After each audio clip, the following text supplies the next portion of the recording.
Hello दोस्तों, राधे राधे। और आज हम निकल गए हैं बरेली को, क्योंकि शॉप में कुछ सामान बहुत ज़्यादा ख़त्म हो गया था। तो मैंने सोचा पतिदेव आए हैं, क्यों ना हम मिलके बरेली को चले जाते हैं शॉप के लिए सामान लेने के लिए। तो मैं, मेरे हस्बैंड और जीजा जी, हम तीनों मिलके बरेली को निकल गए थे। तो अभी हम घर से तो हम ऑटो से आए थे, क्योंकि ट्रेन हमारी जो हमारी ट्रेन थी वो लाल कुआं से थी। तो हम लोग सुबह घर से 5 बजे निकल गए थे और यहाँ पे 6:30 में पहुँच गए थे। तो काफ़ी लंबा टाइम था, हमने ट्रेन का वेट किया और ये ट्रेन भी आई गई थी। हम लोग ट्रेन पे बैठ गए थे और थोड़ी देर पे हम लोग बरेली पहुँच गए। और ये हम लोग बरेली स्टेशन पे पहुँच गए थे। यहाँ से इसके ठीक सामने मंदिर पड़ता है और फिर हमने मंदिर के दर्शन किए और हम आगे बढ़े। और फिर हमने टुक-टुक किया और हम मार्केट की एरिया में निकल गए थे, जहाँ से हमने शॉप के लिए सामान लेना था।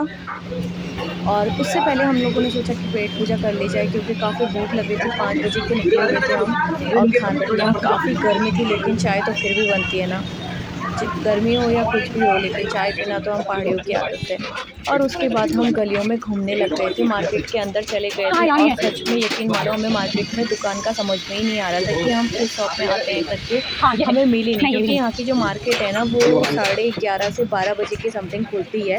तो सारी मार्केट बंद पड़ी हुई थी, मार्केट खुली नहीं थी। तो इस वजह से हमें पता ही नहीं चल रहा था कि हम कौन सी शॉप में आए थे, हम कहाँ पर आते हैं करके। तो सारी शॉपें हमने पूरा बरेली का बाज़ार छाट दिया, मतलब जहाँ होलसेलर होते हैं सारा देख चुके थे। फिर भी हमको हमारी शॉपें नहीं मिल रही थी और हम भटक गए थे। ऐसा लग रहा था जैसे कि गलियों में हम खो जाएंगे। और हम लोग, क्योंकि हमें इसलिए नहीं मिल रहा था क्योंकि सारी जो दुकानें थी ना, वो बंद पड़ी हुई थी। तो समझ में ही नहीं आ रहा था कि हमने कौन सी शॉप से हम लोग शॉपिंग करते हैं करके, हमें पता ही नहीं चल रहा था। फिर हमने सोचा क्यों ना, जब तक दुकानें बंद है तब तक हम मतलब सब जगह घूम के देख लेते।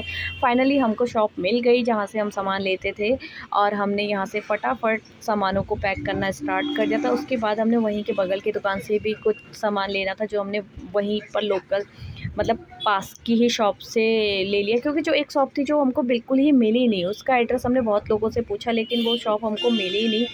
मैं एक बार आई हुई थी यहाँ पे, मैं उसी शॉप को ढूँढी थी, लेकिन वो मुझे नहीं मिली। फिर मैंने यहीं पर ले लिया। उसके बाद हम ज्वेलरी की शॉप में पहुंच गई। यहाँ से मैंने कुछ पहाड़ी सामान लिए, पहाड़ी आइटम। और यहाँ पर हर दुकान अलग अलग सामान बेचती है, मतलब।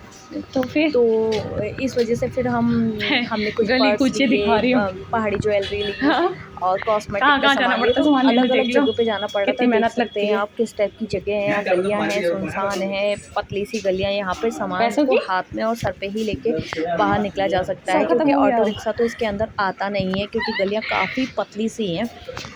तो हमने यहाँ चल चल के काफ़ी शॉपों को ढूंढा, लेकिन एक शॉप ऐसा था जो हमको मिला ही नहीं। पर चलो कोई नहीं, मिला नहीं, लेकिन हमने दूसरी शॉप से इस बार सामान खरीद लिया। और हमारा सामान अभी भी पूरा नहीं हो रहा था। सुबह के 5 बजे से निकले हुए हमने रात के 8 बजे तक शॉपिंग करी। फिर भी अभी घर आने के बाद भी मैं यही बोलती हूँ कि अभी भी सामान पूरा नहीं आया हुआ है। तो आप समझ सकते हैं कि दोस्तों, हमको कितनी मेहनत करनी पड़ती है दुकान के लिए। वाकई में दुकान खोलना आसान नहीं है, इसके लिए बहुत ज़्यादा मेहनत करनी पड़ती। वो तो हस्बैंड जी घर आए हुए थे, तो मैंने बोला कि आप मेरे साथ बरेली चल दीजिए, क्योंकि मुझे दुकान का सामान भरवाना है। तो जिया जी और पतिदेव जी मेरे साथ बरेली आए हुए हैं, और अकेले की तो बस की नहीं होती सामान लाना। फिर हम तीनों जने मिल के बरेली गए हुए थे और हमने सारी जगहों से सामान ले लेके एक शॉप में इकट्ठा कर दिया, ताकि हमको वहाँ पर से सामान को ऑटो रिक्शे में डालने के लिए सुविधा हो। ये मेरा सामान पैक हो चुका था। अभी ये तो अभी थोड़ा सामान आना बाकी रह गया था। और ये भैया पैकिंग भी कर रहे हैं सामान की, और हम सब जगह से सामान लाके एक जगह पर इकट्ठा कर रहे हैं। और फिर हस्बैंड जी को पेमेंट करनी थी और ये पेमेंट करने लग गए थे। और यकीन मानो, हमने सामान इतना खरीद लिया कि पैसे भी ख़त्म हो गए।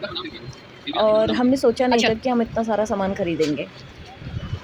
और फिर यहाँ पर भी हमने पेमेंट दिया और जितनी भी हमने करीब 5-6 दुकानों से सामान ख़रीदा था, सारा सामान इकट्ठा करके हम लोग रिक्शा ढूँढने के लिए चले गए थे बाहर की तरफ को। मेरे जीजा जी जाते हुए हम लोग रिक्शा ढूँढने गए थे और यकीन मानिए रिक्शा भी नहीं मिला था यहाँ पे, क्योंकि अंदर से सामान बाहर लाना बहुत ही टफ था। और इसके बाद हम निकल गए हल्द्वानी की तरफ को, बस की तरफ जाने लग गए थे। ये है बरेली का मार्केट। फिर मिलते हैं अगली वीडियो में, तब तक के लिए बाय बाय।